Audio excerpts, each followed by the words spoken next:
जय गुरु जी के चरणों में कोटि कोटि प्रणाम। आई हुई सभी संगत को प्रणाम और आप सबका बहुत बहुत स्वागत है गुरु जी के सत्संग में। आई संगत जी, आज के सत्संग की शुरुआत करते हैं और आज इनवाइट करेंगे अंजू अरोड़ा आंटी को। अंजू आंटी आए और सत्संग शेयर करें। जय गुरु जी महाराज, जय गुरु जी। जय गुरु जी संगत जी। गुरु जी के चरणों में कोटि कोटि प्रणाम।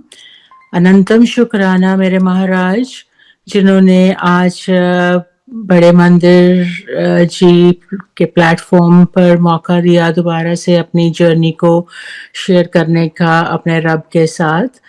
Kunal uncle, thank you so much. कोई गलती हो जाए मेरे महाराज जी तो प्लीज माफ कर देना। I'll start, मैं अपनी जर्नी स्टार्ट करना चाहूँगी शुरू से, जहाँ मैं गुरुजी के साथ इस जन्म में मैं जब जुड़ी गुरुजी के साथ मैं वो शेयर करना चाहूँगी। आज मैं पहले भी कर चुकी हूँ शेयर बड़े मंदिर प्लेटफॉर्म पे, बट आज थोड़ा सा कुछ और जो सत्संग हैं, बहुत प्यारे सत्संग जो हमारे गुरुजी के साथ I would like to share. तो सबसे पहले गुरुजी, मैं अपने आप को, जैसे कुणाल अंकल ने कहा, मेरा नाम अंजू अरोड़ा है और मैं इस वक्त कैलिफोर्निया यूएस में बेस्ड हूँ। मुझे 26 साल हो गए हैं इधर आए हुए, लेकिन मेरा जन्म और जलंधर में हुआ है और मैं वहीं पे बॉर्न एंड रेस्ड हूँ। मेरी शादी काफ़ी जल्दी अर्ली स्टेज पर 1984 में हो गई और उसके बाद कुछ वहाँ हालात ऐसे थे पंजाब में कि जहाँ मेरी शादी हुई थी वहाँ से हम दोबारा जलंधर मूव बैक हो गए 1990 में। तब तक मुझे कभी गुरुजी के इतने साल वहाँ रहने के बावजूद कभी गुरुजी के बारे में अनफॉर्चुनेटली नहीं सुना था किसी से भी, और शायद वो टाइम नहीं था गुरुजी के पास आने का अभी, इसीलिए वो कहते हैं ना कि गुरुजी ही डिसाइड करते हैं जब आपको उनके पास जाना है। तो 1991 में जब मैं मूव हो गई इंडिया में, सॉरी जलंधर में वापस, तो तब मेरे दो बेटे भी थे और आज काफ़ी बड़े हो गए हैं। तो मैं बच्चों को वहाँ पे कॉन्वेंट स्कूल में पढ़ा करते थे और गुरुजी जहाँ रहते थे डिफेंस कॉलोनी में, मैं उनके घर के आगे से जाती थी। मैं घर इसलिए कह रही हूँ क्योंकि उस वक़्त गुरु बाहर से बिल्कुल नहीं, मतलब कुछ ऐसा नहीं था कि गुरुजी ने उसको मंदिर की तरह मतलब रखा हुआ था। एक जस्ट घर था और लेकिन मैंने कभी वहाँ पर बहुत लोग भी नहीं देखे थे, लेकिन मैं वहाँ से निकलती थी रोज़ गाड़ी में जब बच्चों को छोड़ने जाती थी, तो मुझे उस जगह से बहुत सारी फ्रेग्रेंस आती थी। तो मुझे ऐसा लगता था कि जैसे यहाँ पर कोई फ्लोरिस्ट हैं, वही उसी जगह से जब मैं पास करती थी तो वहीं से वो फ्रेग्रेंस आती थी। तो यही सोच के आगे चलती जाती थी कि लाइक ज़रूर यहाँ पर कोई बहुत ही ज़बरदस्त अच्छी फ्लोरिस्ट की दुकान है जहाँ से मुझे इतनी ज़्यादा फ्रेग्रेंस आती है। It was a mixed roses, jasmine, what not. तो मतलब बहुत ही प्यारी फ्रेग्रेंस आती थी। सो इसी तरह ये सिलसिला चलता रहा। जब भी मैंने वहाँ से जाना, जब भी बच्चों को छोड़ के वापस आना, तो वहीं से मुझे फ्रेग्रेंस आनी। और ऑलमोस्ट कुछ महीने, मेरा ख्याल है 4-5 महीने तो इसी तरह से निकलते रहे।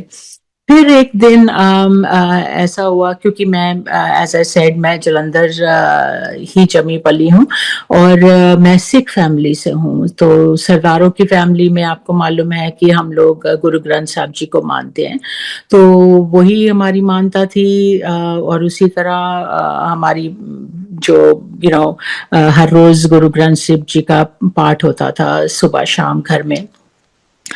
तो मेरे गाड़ी में उस दिन शब्द चल पड़ा एक हरबंस सिंह रागी जी का स्वासां दी माला, जो बहुत ही मेरे लिए शॉकिंग था, क्योंकि मेरे पास कोई उन दिनों में कैसेट्स चलती थी गाड़ियों में, तो मेरे पास उनकी कोई कैसेट गाड़ी में नहीं थी और मुझे बहुत हैरानी हुई कि ये शब्द कहाँ से मुझे सुनाई दे रहा है और उस दिन मुझे ऐसे लगा कि अब मुझे ज़रूर पता करना है कि ये क्या है, लाइक मैं उस और वहीं उसी जगह से जहाँ से मुझे फ्रेग्रेंस आती है।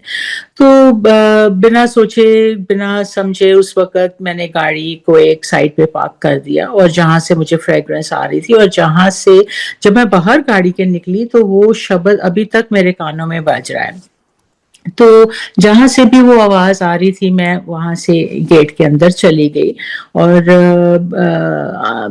अपने जूते उतार के जब मैं अंदर गई तो मैंने देखा कि कुछ और लोग भी जो उस संगत थे नीचे ज़मीन पे बैठे हुए हैं। मेरा ख़्याल है कोई 12-15 लोग होंगे और मैंने कुर्सी पर देखा एक महापुरुष बैठे हैं। उस वक़्त गुरुजी ने पैंट्स पहनी हुई थी और हाफ स्लीव्स पोलो शर्ट पहनी हुई थी।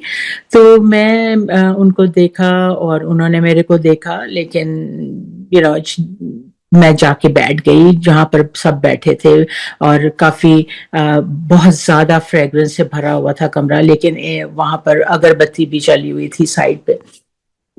तो यही सोच के कि वो अगरबत्ती की ही फ्रेग्रेंस है तो मैं वहाँ बैठ गई। तो गुरुजी मेरी तरफ देख के थोड़ा-सा मुस्कुराए और फिर उन्होंने दूसरी तरफ मुँह कर लिया। तो मैं ऐसे ही बैठी तो थोड़ी देर बाद जब गुरबानी और वो जो शब्द मुझे गाड़ी में सुनाई दिया स्वासा दी माला हरबंस सिंह जगाधरी जी का वही शब्द अंदर उस वक़्त चल रहा है और उसके बाद 1-2 शब्द और गुरबानी के जिससे मैं बहुत वाकिफ़ थी बिकॉज़ मैं सिख फैमिली से हूँ और हम लोग गुरबानी बहुत सुनते हैं और हरबंस सिंह जगाधरी ख़ासकर हमारे घर बहुत आया करते थे क्योंकि हमारी जॉइंट फैमिली थी और बहुत सारे फंक्शंस होते थे हमेशा तो वो हमेशा हमारे हर फंक्शन में आया करते थे और गुरबानी कीर्तन करते थे। तो मैं जब वहाँ बैठी और गुरबानी ख़त्म हुई तो वहाँ एक सेवादार थे उस वक़्त जो गुरुजी के घर ही रहते थे और उनकी सेवा करते थे। उनका नाम सुदामा है और आज भी सुदामा जी गुरुजी के मंदिर को अब चलाते हैं जालंधर में क्योंकि जब भी जाती हूँ तो वो होते हैं उधर। तो वो सुदामा जी जब आए गुरबानी के बाद एक ट्रे में स्टील के ग्लास लेके आए और उनमें जल प्रसाद लेके आए। तो उन्होंने गुरुजी के पास लेके आए और गुरुजी ने एक-एक ग्लास को उठाया और उस वक़्त गुरुजी रुद्राक्ष की माला पहनते थे और वो रुद्राक्ष की माला जो थी उसको ग्लास में डिप करके तो वो ऐसे संगत को एक-एक करके बुलाते थे जिनको उन्होंने बुलाना होता था, सबको नहीं बट जिनको भी इशारा करते थे वो उनके पास आते थे और वो उनको वो ग्लास देते थे और वो जो जल प्रसाद था, अमृत था वो पीते थे। तो इसी तरह उन्होंने दिया जल प्रसाद और सुदामा जी जो सर्व करने आए थे उनको भी 2-3 बारी दिया मेरे सामने। नहीं समझ पाई मैं ये क्या है, क्या हो रहा है? तो थोड़ी देर के बाद जब सब लोग जाने लगे, सारी संगत गुरुजी की आज्ञा लेके जाने लगे, तो मैं भी चली गई लेकिन मैंने मतलब गुरुजी के सामने माथा नहीं टेका बिकॉज़ मुझे तब तक पता ही नहीं था अभी कि क्या हो रहा है। तो मैं धीरे से बाहर आ गई और गाड़ी में बैठी और मेरे को ऐसे लगा जैसे मेरे कंधों से बहुत भार उतर गया है क्योंकि जो भी वो मिस्ट्री थी जो मेरे दिमाग में चल रही थी कि ये फ्रेग्रेंस कहाँ से आती है और ये आज शब्द कहाँ से गाड़ी में चल पड़ा तो वो एक टाइप से एक मिस्ट्री हो गई सॉल्व कि ये फ्रेग्रेंस इधर से आती है बहुत ज़बरदस्त यहाँ पर वो चलती है अगरबत्तियाँ चलती हैं जिसकी काफ़ी फ्रेग्रेंस बाहर तक आती है और इसी तरह से मेरी गाड़ी में भी आ रही होगी हर रोज़। ये मैं अपने छोटी बुद्धि की बात कर रही हूँ कि इस तरह से हम लोग जो इंसान हैं, ह्यूमन बीइंग्स हैं, हम इस तरह से सोचते हैं और उस वक़्त मेरी एज बहुत कम थी और मेरे पास कुछ भी ऐसा नहीं था मतलब एक सीढ़ी भी नहीं मैं चढ़ी थी अभी स्पिरिचुअलिज्म और गुरुजी के मार्ग की तरफ। तो गाड़ी में आके बैठ गई और सोचा कि ठीक है, बहुत पहुंचे हुए महापुरुष होंगे। मुझे बड़ा अच्छा लगा वहां जाके, जो वो पूरी एनर्जी थी उस घर की मुझे बहुत अच्छी लगी। लेकिन मुझे ऐसे लगे कि हाँ, ये मतलब जरूर महापुरुष जी हैं, और मैं, लेकिन ये जो जगह है ये मेरे लिए नहीं है। हम लोग गुरु ग्रंथ साहब जी को मानते हैं, तो मुझे किसी और को नहीं जानना है, और मुझे मतलब यहाँ वापस नहीं आना है। दैट इज व्हाट, मतलब मैंने डिसाइड किया उस दिन, और वहां से चल दी। संगत जी, मैं घर आ गई और मुझे ऐसे लगे कि मतलब खुशी थी, मतलब शांति भी थी, लेकिन घबराहट भी बहुत ज्यादा थी। लेकिन कुछ भी पता नहीं था ये काहे की घबराहट है। तो जब मैं अपने घर के अंदर आई तो घबराहट बढ़ती गई, मेरी हार्ट बीट बहुत ज्यादा फास्ट होने लगी, और मुझे ऐसा लगा कि जैसे, मतलब मैं आज ये नहीं सोचा कि मैं कहाँ गई थी, लेकिन जहां से भी मैं आ रही हूँ, या मतलब आज मुझे ये घबराहट हो रही थी कि मुझे मेरा कुछ, जैसे हम लोग कहीं जाते हैं ना, जैसे शॉपिंग करने जाते हैं, या कहीं किसी को मिलने जाते हैं, या किसी के घर जाते हैं, तो हमारा कुछ छूट जाता है वहां पे, और हमें घबराहट होती है, मतलब कि मुझे जल्दी से वापस जाना है, वहां से मुझे मेरी वो चीज रह गई है। तो यही एहसास, यही घबराहट मुझे घर आके हुई, और मुझे ऐसे लगे कि मुझे तो जल्दी से वापस जाना है वहीं पे, क्योंकि मेरा वहां पर बहुत कुछ छूट गया है। लेकिन जब मैं सोचने बैठी तो मैंने कहा, मेरा क्या छूट गया है? मैं तो कुछ ना लेके गई थी अपने साथ, और ना ही कुछ ऐसा छूटा है वहां, तो मेरा मेरा क्या छूटा है? तो अपने आप को मैंने डाइवर्ट करने की, अपने अटेंशन को डाइवर्ट करने का, अपने माइंड को बिजी करने का सोचा, और घर के काम में लग गई। और मेरा उस वक्त बिजनेस था, मैं पेपर वर्क करने लगी, और कुछ खाना बनाने लगी शाम के लिए, बच्चों के लिए। फिर भी मुझे चैन नहीं आ रहा था, बहुत बेचैनी थी।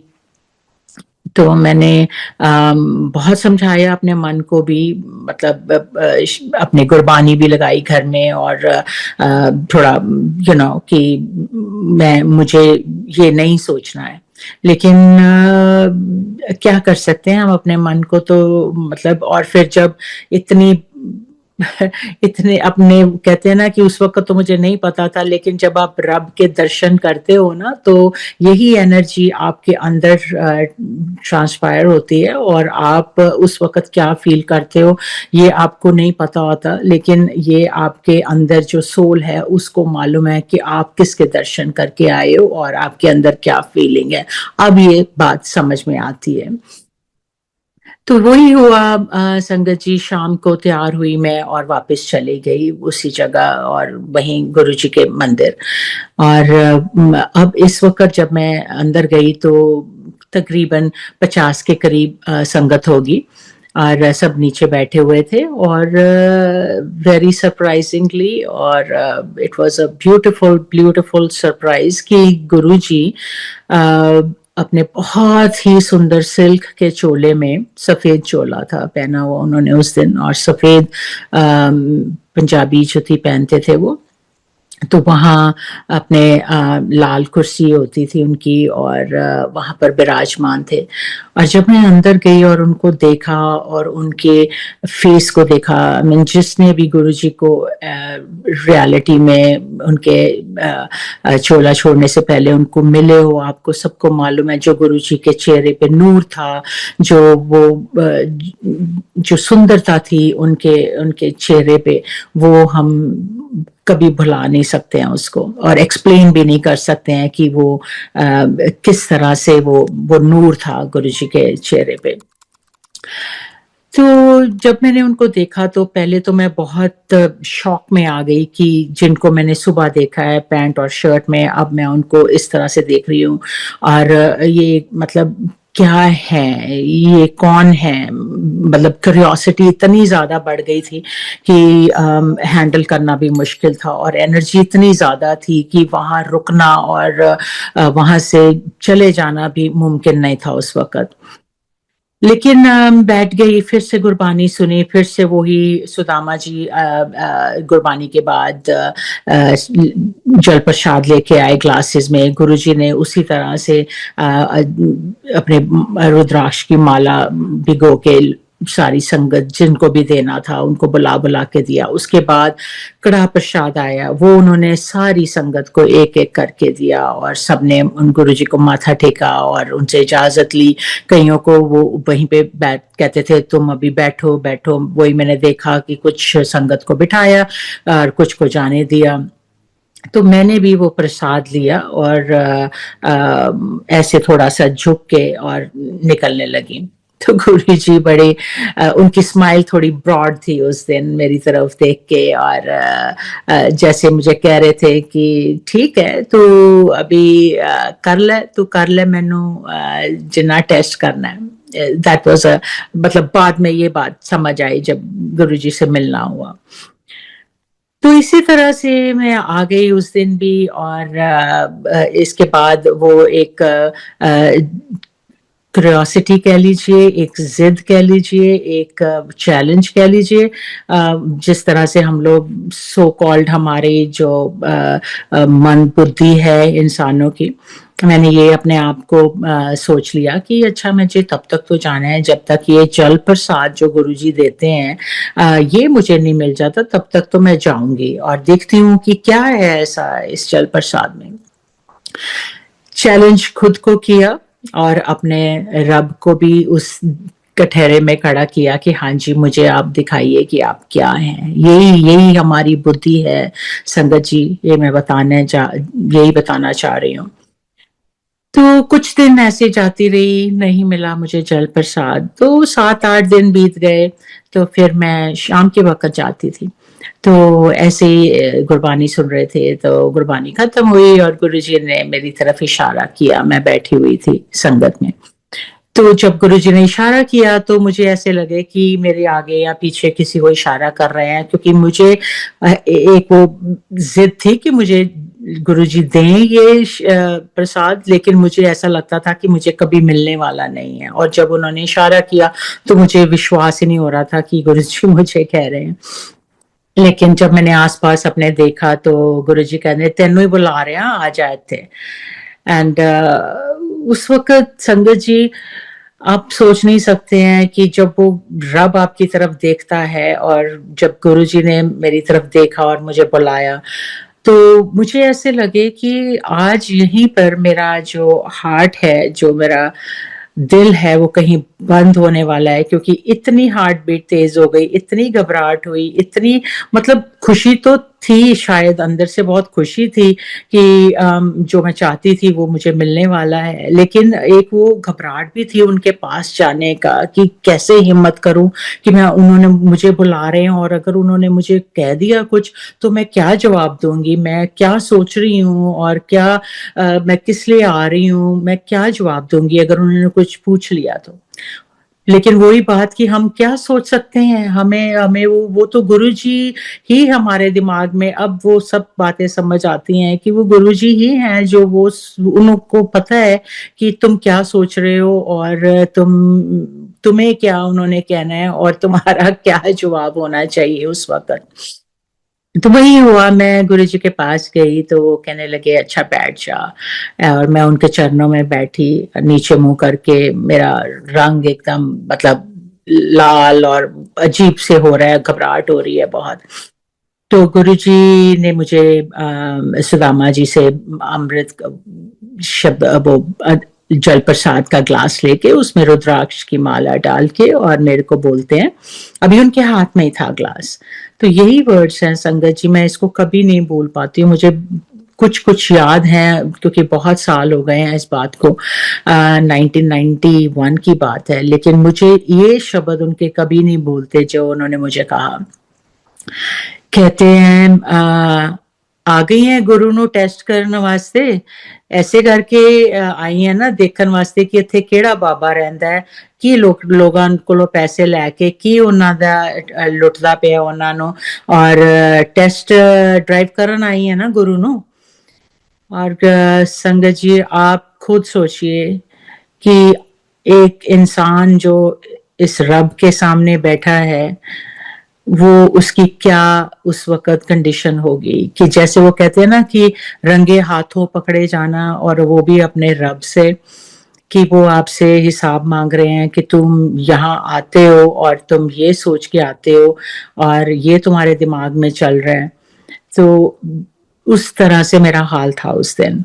तो मैं गुरुजी की तरफ देखा और बहुत आँसू निकल रहे हैं, वो मालूम नहीं है, मैं ये नहीं है कि मैं रो रही थी, लेकिन आँसू निकलते जा रहे हैं और गुरुजी कहते हैं कि अच्छा चल कोई गल नहीं, हुण आ गई है ना, तेनू इन्नी देर हो गई है मैनू बुलांदे हुए ते हुण तू आई है और हल्ले भी नहीं समझी।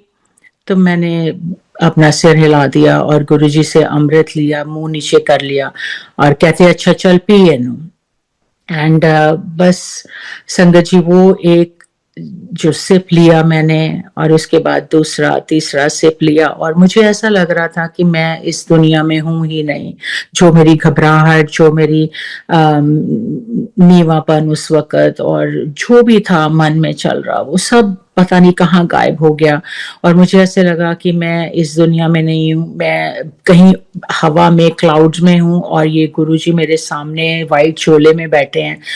और यही फीलिंग थी, यही बिल्कुल यही फीलिंग थी उस वक़्त और कुछ समझ में नहीं आ रहा था कि मुझे क्या हो रहा है, बिकॉज़ मैंने कहा ना कि अभी मैं तो पहली सीढ़ी भी नहीं चढ़ी थी और ये कहाँ गुरुजी ने मुझे उस वक़्त पहुँचाया, मुझे नहीं मालूम है। हाँ, ज़रूर अब समझ आती है, लेकिन फिर भी ऐसी समझ नहीं आती कि जहाँ तक मैं जस्टिफ़ाई कर सकूँ इस सीन को। तो मैंने वो जल प्रसाद पिया जी उस दिन और बस फिर क्या था, फिर उसके बाद तो सिर्फ गुरुजी, गुरुजी और गुरुजी। दिन रात बस गुरुजी ही मन में रहे और गुरुजी के पास आना शुरू हुआ। दिन में 2-2 बार भी आती थी और गुरुजी से इतना प्यार हो गया कि अब गुरुजी ही लगते थे कि जैसे यही मेरा मायका है, यही मेरा ससुराल है, यही मेरा घर है और मुझे यही अच्छा लगता है आना। लेकिन संगत जी, अगर आप मुझे सच पूछें और मैं ये आज अपना मतलब हमेशा से संगत जब सत्संग करती हूँ तो मुझे यही अरदास होती है गुरुजी से, गुरुजी कुछ ऐसा मत मेरे मेरे मुंह से निकालना कि जो मैं सच ना हो। यही अरदास करती हूँ उनसे। तो मैं जो भी फीलिंग होती है मैं वो एक्सप्रेस करती हूँ सत्संग में कि अम, और मैं सच कह रही हूँ कि उस वक़्त जब मैं गुरुजी के पास जाती भी थी, तो मुझे ऐसा नहीं लगता था कि मैं किसी मतलब मैं रब से मिलने जा रही हूँ या मैं बहुत ऐसी जगह जा रही हूँ जहाँ पर मतलब बस that's the end of the world. मुझे ऐसा लगता था कि मैं जाती हूँ, मुझे बहुत अच्छा लगता है, बहुत पीस मिलती है, गुरुजी का ऑरा, गुरुजी का प्यार, खासकर उनका प्यार जो वो संगत को देते हैं और जो मैं देखती थी कि कैसे वो लोगों को, संगत को हील करते हैं। लोग आते हैं, कैंसर होती है उनको, कई बारी रोग रेंगते हुए आते हैं और इतने दुखी आते हैं, इतना मतलब उनके पास आके अपना दुख सुनाते हैं, फिर भी मतलब वो लोग इतना ठीक होके जाते हैं। मुझे ये लगता था कि हाँ, मतलब ये महापुरुष हैं, ये गुरुजी हमारे जो हैं, ये लोगों को हील करते हैं। लेकिन उस वक़्त अगर मुझे थोड़ी-सी भी पता होती डेफ़िनिशन कि हाँ, भगवान ही है जो ऐसा कर सकते हैं, तो शायद वो एक नज़रिया बदल जाता। लेकिन जितनी भी संगत गुरुजी को मिली है उस टाइम की है, आप सब मेरे साथ एग्री करोगे कि गुरुजी ऐसा पर्दा डालते थे कि वो खुद ही आपको नहीं पता चलने देते थे। वो बातें भी ऐसी करते थे और इतना मज़ाक करते थे कि आपको लगता था कि ये एक बड़े नॉर्मल ह्यूमन बीइंग हैं, ये हमारे में से एक हैं, बहुत पहुँचे हुए हैं, बहुत इनके हाथ में शफ़ा है या जो भी ये करते हैं, लोगों को दुःख दूर करते हैं उनके। लेकिन ऐसा नहीं कभी भी लगा था कि हम बस रब के रब हैं और इन्हीं यही हमारा अल्टीमेट है। वो चीज़ वहाँ तक नहीं मुझे पहुँची थी उस वक़्त तक। और शायद आज तक अब तो है, बिल्कुल है मन में कि इससे आगे कुछ नहीं है, लेकिन वो कहते हैं ना कि वो पीछे मुड़ के तो नहीं देख सकते हैं। लेकिन संगत जी, इसके साथ मैं एक बात और कहना चाहती हूँ। यहाँ पे मैं I am just drifting away from, मतलब जो सत्संग मैं कर रही हूँ, कि आज अगर हम सोचते हैं कि गुरुजी हमारे से दूर चले गए हैं और गुरुजी हमें दिखाई नहीं देते हैं, खासकर हम जो लोग जो संगत उनको मिल चुकी है फिजिकल रूप में और जब वो चोला में थे, तो मुझे मुझे मालूम है, बहुत से सत्संग सुने हैं मैंने कि गुरुजी जब चले गए थे 2007 में, चोला छोड़ा था, तो गुरुजी उस वक्त सारी दुनिया में कुरलाहट मच गई थी कि मतलब हमारे ऊपर से साया चला गया और गुरुजी अब नहीं रहे, अब हमारा कौन सुनेगा और कौन ध्यान करेगा।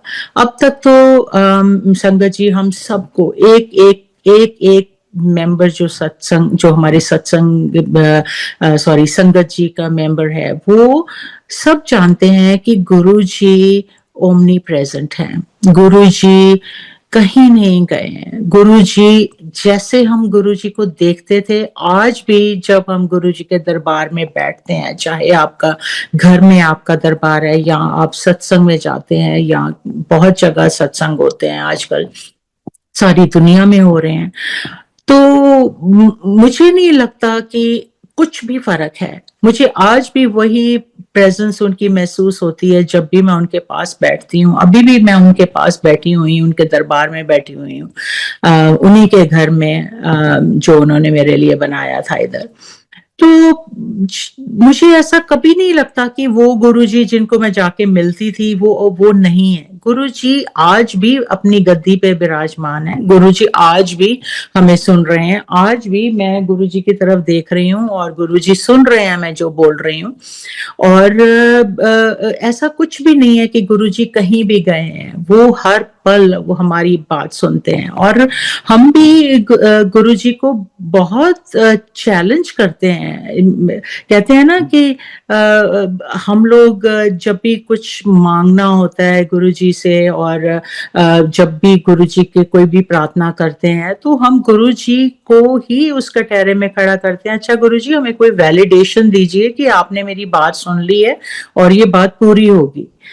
हम अपने परमात्मा को हर वक्त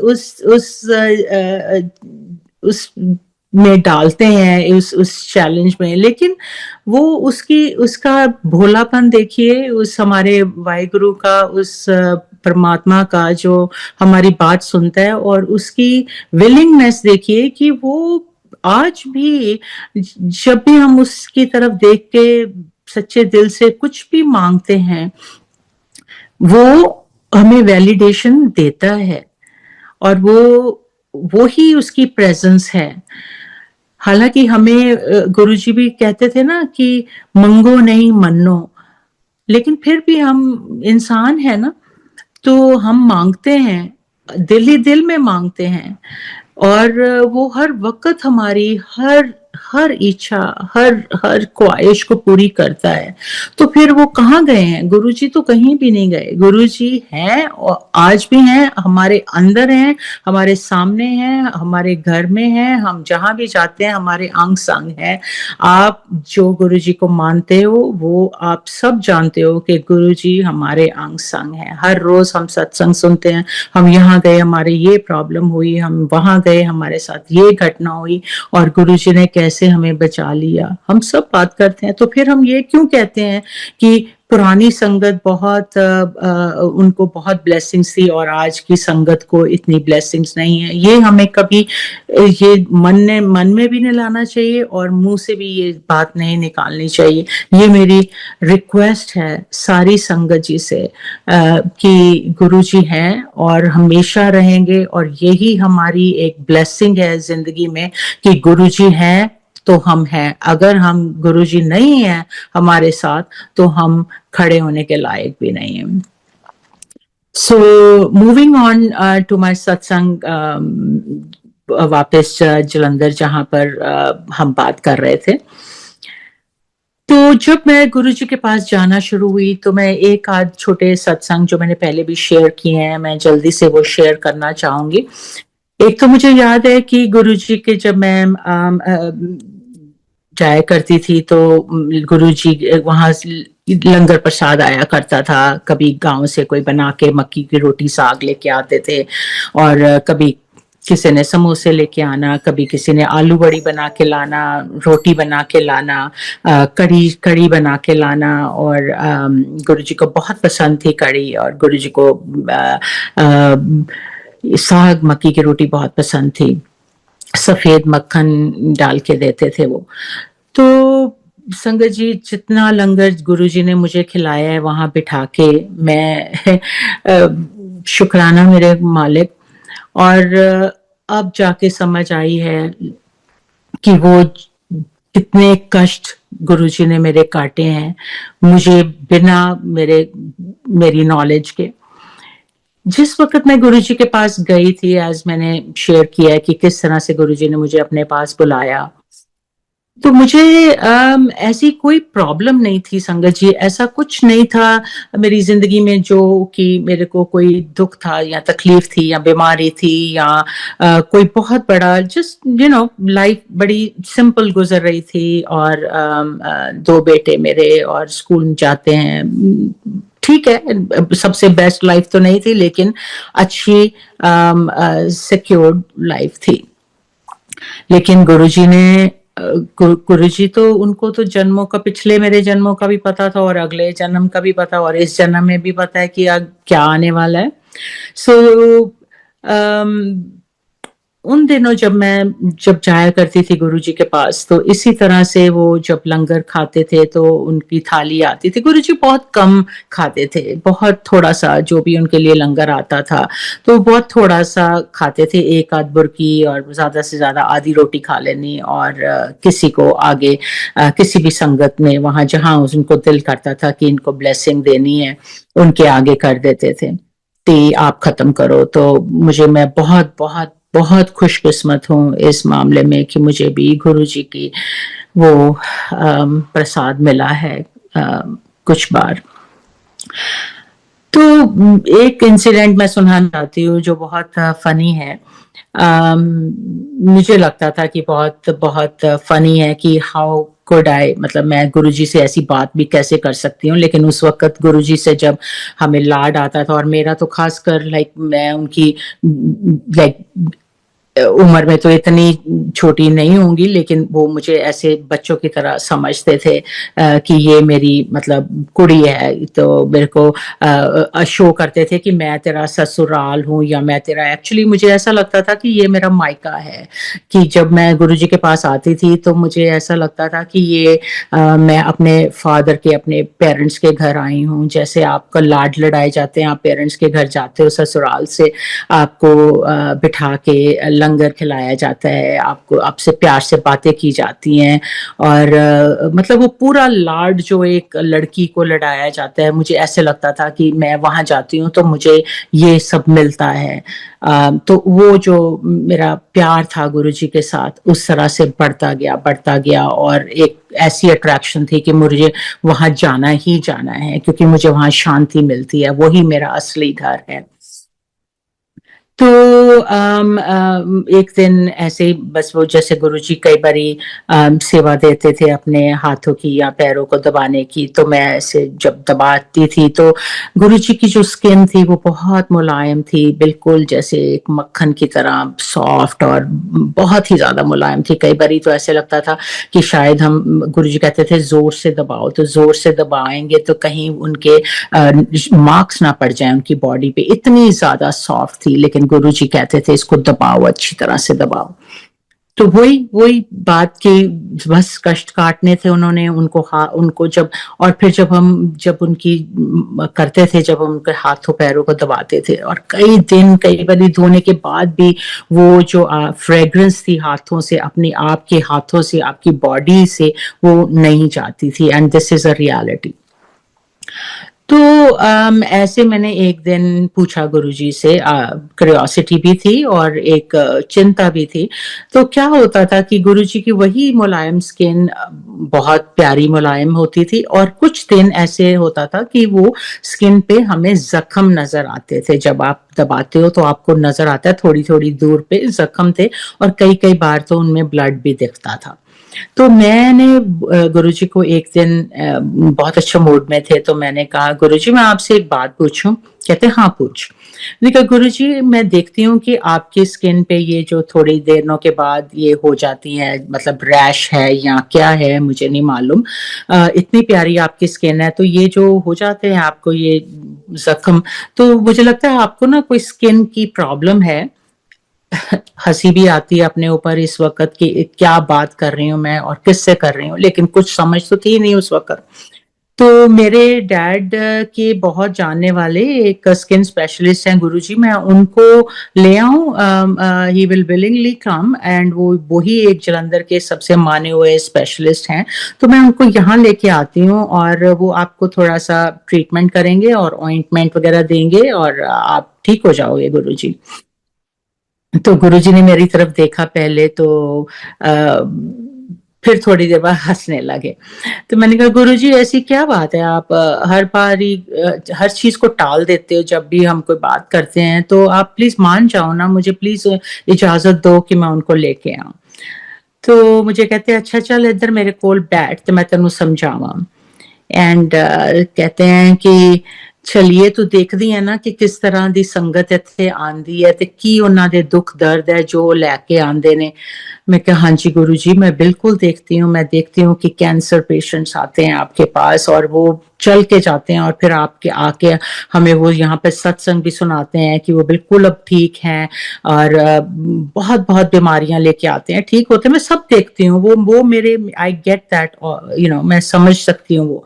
लेकिन मैं जो बात कर रही हूँ वो इसके साथ उसका क्या कनेक्शन है गुरुजी? मैं तो आप बात को टाल रहे हो। कहते नहीं, मैं तेनू समझा रहा ना, मेरी गल सुन। मैंने कहा अच्छा जी।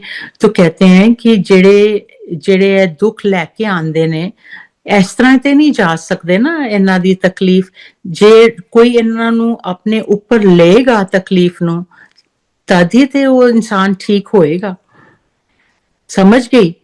एंड गुरुजी ने मेरी तरफ देखा और मैंने उनकी तरफ देखा। मुझे बहुत थोड़ी समझ लगी, लेकिन मुझे समझ लग गई कि गुरुजी क्या कह रहे हैं। उस वक्त बहुत थोड़ी समझ लगी, लेकिन लग गई कि ये गुरुजी जो कष्ट हैं वो अपने ऊपर लेते हैं और ये उसका उसका प्रणाम है।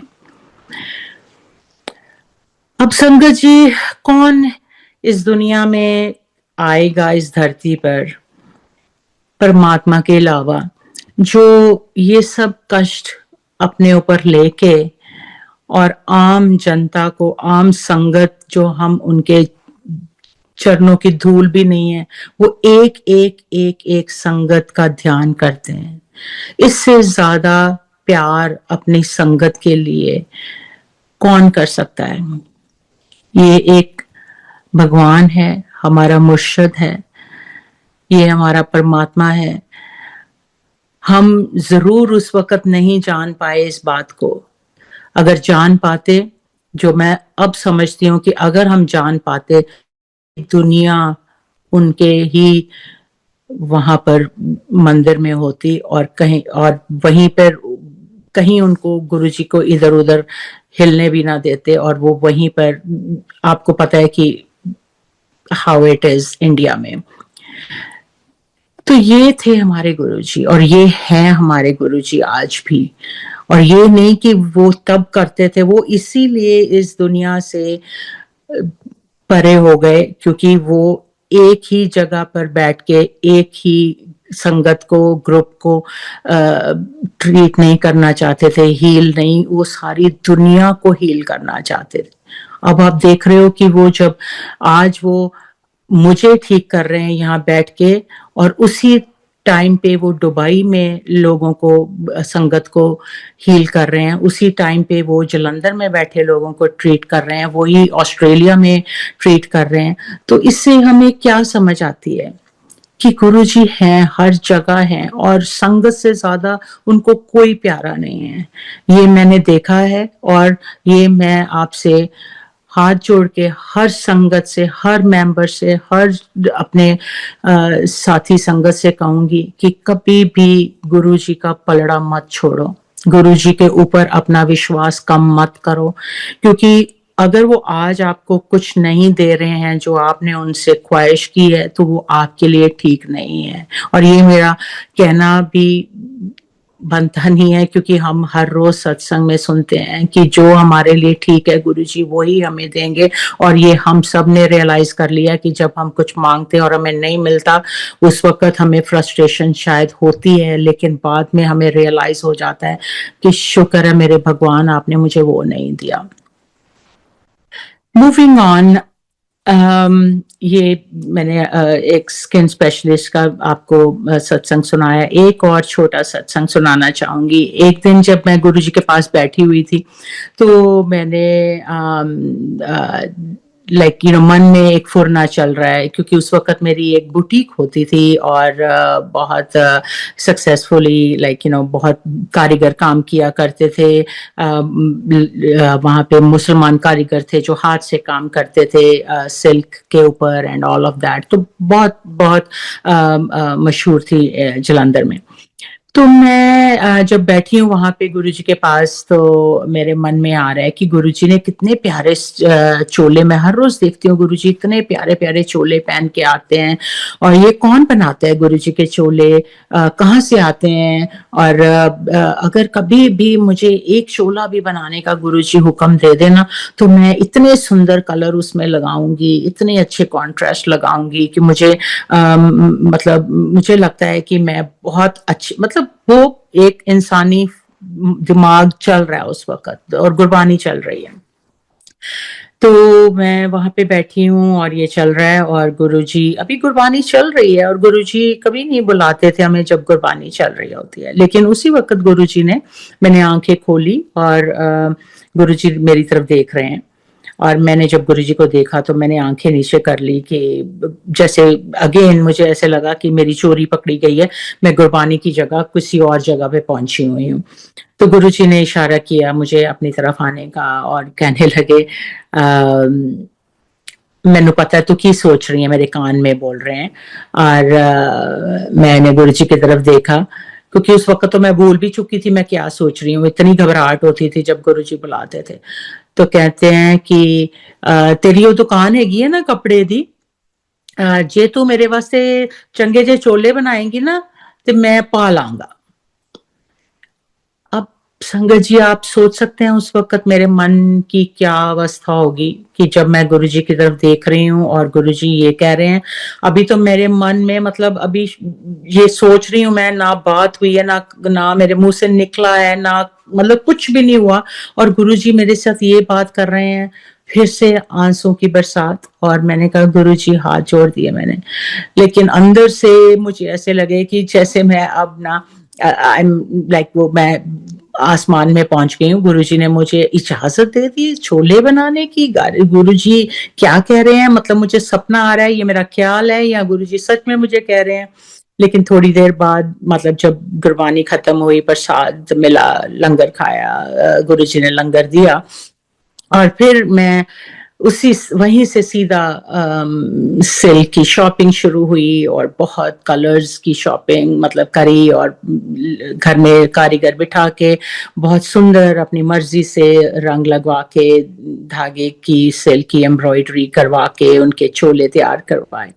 और 1 महीना लग गया ऑलमोस्ट, क्योंकि हाथ की सारी कढ़ाई थी। तो मैं जब लेके आई गुरुजी के पास, तो उस दिन गुरुजी के कमरे में रखे सारे पूरी तरह फिनिश करवा के, तो बाहर आके मैं गुरबानी सुनने लगी। और जब गुरबानी खत्म हुई तो गुरुजी अपने कमरे में गए होंगे, तो उन्होंने चोले खोले, पूरे का पूरा वो बैग खोला, तो उसमें गुरुजी बाहर आए, एक एक चोला अंदर जाते थे बाहर आते थे, पहन के दिखाए सबको और कहने लगे देखो मेरी मेरी कुड़ी की बना के ले आई, इस तरह ए हुंदे ने असली चोले। आई मीन संगत जी, मैं क्या बोलूं आपको, मैं यही कहना चाह रही हूँ कि क्या ही औकात है। हम जैसे तुच्छ इंसानों की क्या औकात है कि हम अपने भगवान, अपने परमात्मा को, हम कोई सेवा का नाम भी, मतलब सेवा की बात हम करते हैं तो गुरु जी कहते थे कि कुछ देंदे हो ना किसी ਨੂੰ ਤੇ ਖੱਬੇ ਹੱਥ ਨੂੰ ਦੋ देंदे हो तो सज्जे हाथ ਨੂੰ नहीं पता लगना चाहिए। और हम लोग जो है ना वो कहते हैं कि हाँ हम सेवा करते हैं, मैंने ये किया गुरु जी के लिए, मैंने ये किया, मतलब। और ये जो गुरु है आपको पता भी नहीं है कि वो आपके जन्मों जन्मों के ये सब कर रहे, उसको क्या जरूरत, जो सब आपको देता है, वो जो परमात्मा जो हमें दिन रात रोटी देता है, जो हमें दिन रात हमारी हमारी हर हर ख्वाहिश को पूरी करता है, उसको क्या लालसा है किसी चीज की। लेकिन वो आपको इतना बड़ा बना देते हैं कि आप बजाय स्पिरिचुअलिटी में ऊपर जाने के, हम अपने अहंकार में, हम अपने ईगो में ऊपर चले जाते हैं और ये सोचते हैं कि ओहो हमने तो बहुत कुछ कर दिया। तो वही हमें सिखाया है गुरुजी ने। गुरुजी ने हमें अपने गुरबानी के साथ जोड़ के नीवापन और यही मतलब एक दूसरे से प्यार, लाइक कोई जेलसी नहीं होनी चाहिए एक दूसरे के साथ, इंसान को इंसान समझो, किसी के लिए भी बुरा मत सोचो, किसी के साथ बुरा मत करो। वो उनके एक्शंस में ये वो हमें कोई ऐसी हर रोज हमें कभी भी, मुझे नहीं याद पड़ता कि गुरुजी ने बैठ के हमें कभी भी कोई लेसन दिया हो या कभी उन्होंने बैठ के ऐसी बातें करी हो कि ये वो जो उनके एक्शंस थे ना वो हमें समझाते थे कि मतलब इतना नीवापन अपने अंदर लेके आओ कि तुम्हें लगे कि जो भी तुम कर रहे हो वो निस्वार्थ कर रहे हो, तुम्हें उसमें कोई तुम्हारी वो गर्ज नहीं है और तुम कुछ भी नहीं हो, मतलब तुम आए हो और तुमने ऐसे ही चले जाना है और कुछ साथ नहीं लेके जाना। This is what I have learned in my life from past so many years, but then again बहुत बहुत बहुत टाइम लगा ये सब सोचने में। और उस वक्त तो जब मैं जाती थी गुरुजी के पास, मुझे लगता है कि सिर्फ वो गुरुजी से प्यार होने की वजह से और एक वो लगन थी, लेकिन समझ तो अब जाके आई है कि गुरुजी क्या थे, गुरुजी क्या है और उनकी क्या वो क्या हमें सिखाते हैं और क्या हमको फॉलो करना है। सो ये एक सत्संग था। उसके बाद संगत जी मैं यही कहूंगी कि जो गुरुजी ने ऑब्वियसली मुझे जब बुलाया तो उनको पता था क्या आने वाला है, तो लाइफ ने एक मोड़ लिया 1995 में और मैं जिंदगी थोड़ी सी पटरी से उतर गई। तो एक दिन मैं गुरुजी के पास आई जब मैं बहुत उदास थी और गुरुजी के पास दरबार में बैठी उनके, तो उस दिन बहुत बहुत मन भारी था, बहुत रो रही थी, लेकिन गुरुजी के पास तो आना था और वही एक जगह थी जहां मुझे शांति मिलनी थी। तो मैं उस दिन थोड़ा सा छुप के बैठ गई ताकि गुरुजी मुझे देख ना पाए। तो यहाँ एक पिलर हुआ करता था तो उसके पीछे ठास लगा के बैठ गई ताकि कोई मुझे आसपास ना देखे और आंखें बंद कर ली, गुरबानी सुन रही हूँ और बहुत आंसू बह रहे हैं। गुरुजी तो गुरुजी हैं। तो गुरुजी अपनी गद्दी से उठे, हालांकि गुरबानी चल रही थी, और गुरुजी ने आके मेरे शोल्डर पे टैप किया और मैंने ऊपर देखा और गुरुजी खड़े हैं और कहते हैं कि चल मेरे नाल आ। एंड गुरुजी मुझे उठा के अपने कमरे में ले गए। मैं नीचे बैठी, गुरुजी बेड पे बैठे थे और कुछ नहीं उनको मालूम, कुछ मैंने उनसे बात नहीं करी। और गुरुजी कहते हैं तू उस इंसान वास्ते क्यों रोनी है जो तेरा सी ही नहीं, ओदा और तेरा साथ इथों तक ही सी। और वो मेरे हस्बैंड की बात कर रहे थे उस वक्त। तो मैं को नहीं समझ आ रही गुरुजी क्या कह रहे हैं, गुरुजी को कैसे पता है, क्या क्या क्या बोलूं अब मैं। तो पर उन्होंने मुझे ना कुछ पूछा ना कुछ बोलने दिया। कहते हैं चल उठ, हुन तू ना अमेरिका जा रही है और जल्दी तो वीजा लगवा एंड उत्थे मैं तेरा घर बना देता है ते तू जा रही है एंड दैट्स फाइनल। और बाहर आ गए गुरुजी और मैं वहीं बैठी हूँ इन अ शॉक, रोई भी जा रही हूँ, शॉक में भी हूँ कि गुरुजी क्या कह के चले गए। लेकिन यही उस वक्त समझ आती थी कि जो गुरुजी कहते हैं वो हर हाल में पूरा होता है और उसका हर हाल में कोई मीनिंग होता है। तो मैं वहीं बैठी हूँ और मैं थोड़ी देर के बाद गुरुजी से आज्ञा लेके घर आ गई। मैंने सीधा मैं अपने पेरेंट्स के घर आई और मेरे पेरेंट्स को मालूम था कि मैं गुरुजी को बहुत मानती हूँ और रोज जाती हूँ। तो मैंने उनको आके बताया कि ऐसे मेरे गुरुजी ने ऐसा बोला है। तो वो भी थोड़े हैरान हुए, वो भी कहने लगे कि नहीं ऐसी तो कोई बात नहीं लगती है, लेकिन अभी तो कुछ ऐसी बात हुई भी नहीं है और बच्चे हैं इधर तुम्हारे दोनों स्कूल में पढ़ते हैं और घर है, लेकिन मतलब अगर तुम्हें जाना है अमेरिका, अगर गुरुजी ने कहा है तो मेरी छोटी सिस्टर अमेरिका में रहती थी उस वक्त, तो मतलब तू चली जाओ और तेरा मन भी बहल जाएगा, जाके तो तू वापस आ सकती है और अगर गुरुजी ने कहा है तो चले जाओ। मैंने कहा नहीं, गुरुजी कह रहे हैं कि उन्होंने मेरा घर बना दिया। मतलब उस वक्त हम सीरियसली इन बातों को बिल्कुल भी नहीं लेते थे, ये तो मैं बिल्कुल सच कह रही हूँ। और लेकिन उसके बाद मैं जब गुरुजी के पास दोबारा आती थी तो जितनी भी संगत गुरुजी को फिजिकल रूप में मिल चुके हैं, हम सबको पता है कि गुरुजी ने अगर एक बात मुंह से कह दी है तो वो जब तक पूरी नहीं हो जाती है वो भी आपको रिपीट करते रहते हैं इस बात को, और आपको भी भूलने नहीं देते हैं कि ये बात मैंने कही है और ये पूरी कब होएगी, वो ये देखते थे।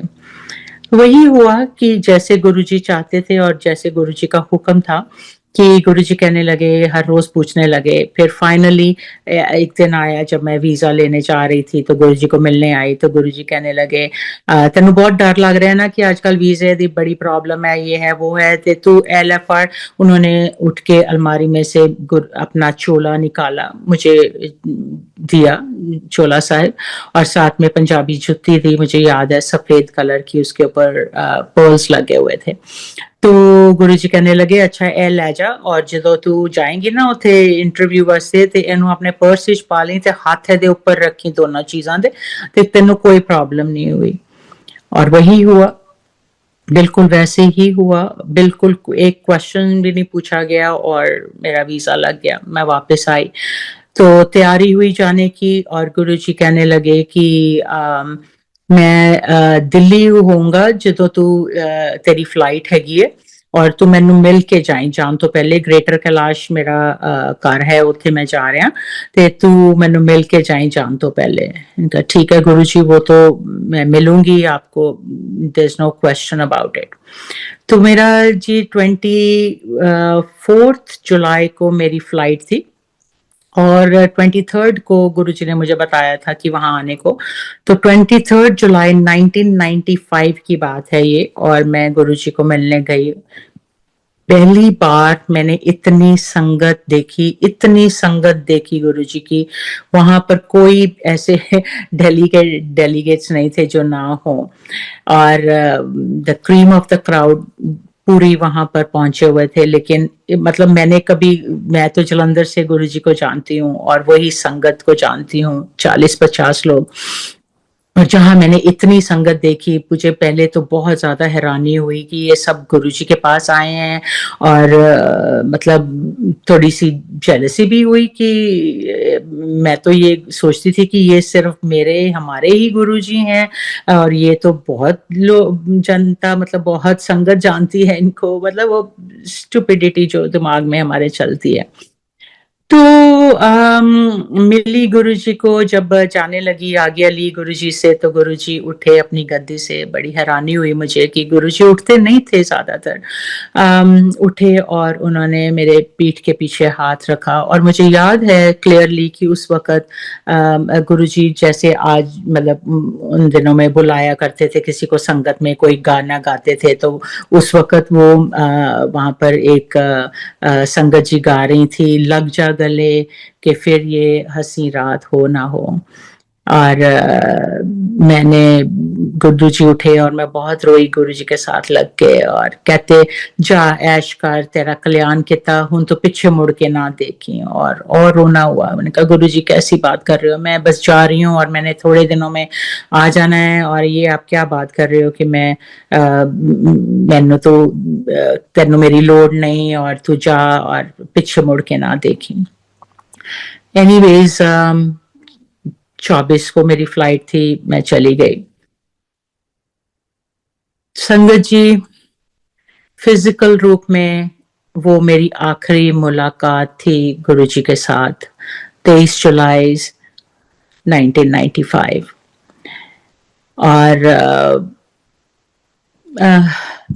मैं I wouldn't call it unfortunately because हाँ, उस वक्त जब मुझे रियलाइजेशन हुई कि गुरुजी नहीं है तो मुझे बहुत बहुत बहुत दुख हुआ कि मैं क्यों गई या मैं क्यों वापस आके नहीं मिली गुरुजी से या वट एवर। लेकिन आज मुझे ऐसा लगता है कि गुरुजी ने जो मुझे आशीर्वाद दिया उस दिन, और मुझे लगे कि जैसे गुरुजी को मैं आखिरी बार मिली हूँ, नहीं, गुरुजी को मैं हर रोज मिलती हूँ। गुरुजी हर रोज मेरे अंग संग हैं। आज भी वही गुरुजी हैं, वही गुरुजी मुझे उठ के गले लगाते हैं, और वही गुरुजी हैं जो मुझे उतना ही प्यार करते हैं, शायद उससे भी ज्यादा करते हैं, क्योंकि अब वो मेरा हर दुख, हर कष्ट, हर खुशी में शामिल होते हैं। तो मुझे कोई रिग्रेट नहीं है। लेकिन आज मैं ये कह रही हूँ, उस वक्त ऐसा नहीं सोचती थी। सो गुरुजी, संगत जी, मैं अमेरिका आ गई, और अगेन कहते हैं ना कि अब गुरुजी आपको ब्लेस कर देते हैं, आपको कहते हैं कि जा तेरा कल्याण किता, जा तू ऐश कर, जो भी उन्होंने मुझे कहा उस वक्त। मैं सिंसियरली, और आज मैं बिल्कुल इस वक्त गुरुजी के पास बैठी हूँ, मैं ठीक है, मुझे पता था कि गुरुजी ने मुझे ब्लेस किया है, मैं अमेरिका चली गई, मेरी मेरी जिंदगी बदलने लगी। लेकिन मुझे ये हम लोगों को कहाँ समझ थी कि जो गुरुजी कह रहे हैं तेरा कल्याण किता, उस कल्याण किता का डेफिनेशन क्या है, उस वक्त तो पता ही नहीं थी। मतलब हाँ, चलो ठीक है, अमेरिका चले गए, लाइफ ठीक हो गई, सब कुछ चलने लगा। लेकिन ये थोड़ी पता था कि गुरुजी जो कह रहे हैं जा तेरा कल्याण किता, उन्होंने कितने जन्मों के लिए आपको चला दिया आगे, और वो पीछे मुड़ के आपको नहीं चाहते हैं कि आप देखो, और वो अपने आप को भी अपनी वो सीट बैक सीट लेना शुरू कर देते हैं, क्योंकि वो आपको आगे चला के खुद पीछे हटना शुरू कर देते हैं, क्योंकि अब वो आपके हर स्टेप ऑफ द वे आपके साथ होंगे, लेकिन आपको पता नहीं चलेगा। ये मैं अपने एक्सपीरियंस से बता रही हूँ, क्योंकि आप मेरे जब सत्संग सुनेंगे गोइंग फॉरवर्ड, तो आप समझ पाएंगे कि मैं क्या कहने की कोशिश कर रही हूँ। सो नेक्स्ट मैं यही कहना चाहूंगी कि मुझे मालूम है कि इतना टाइम आज नहीं है हमारे पास, और आई विल कंटिन्यू माय सत्संग थोड़ा सा फिर से दोबारा।